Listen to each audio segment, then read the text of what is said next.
السلام علیکم دوستو۔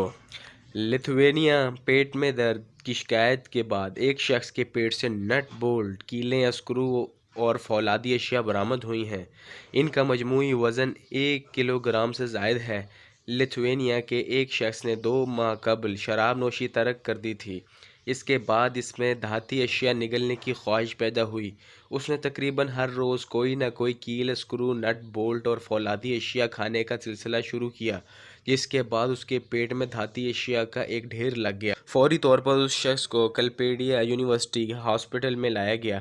ابتدائی جراحی کے دوران اس کے پیٹ سے کئی دھاتی اشیاء برآمد کی گئیں، جن میں 4 انچ طویل لوہے کا ایک ٹکڑا بھی تھا۔ لتھوینیا کے مشہور سرجن ساروناس دلیادیناس نے کیا ہے اور انہوں نے اس واقعے کو ایک بہت ہی منفرد انوکھا واقعہ قرار دیا ہے۔ اس مریض کا ایمرجنسی میں مسلسل 3 گھنٹے تک آپریشن کیا گیا اور پاس رکھی ہوئی ٹرے پر دھاتی نٹ بولٹ اور دیگر پرزوں سے بھر گئی۔ تاہم اب مریض بالکل سکون سے ہے۔ یہ شخص بحیرہ بالٹک کے کنارے رہائش پذیر ہے اور اچانک اس کے پیٹ میں شدید درد اٹھاتا تھا، جس کے بعد اسے فوری طور پر اسپتال لے جایا گیا۔ تاہم آپریشن کے بعد بھی ڈاکٹر اس کی کیفیت پر نظر رکھے ہوئے ہیں۔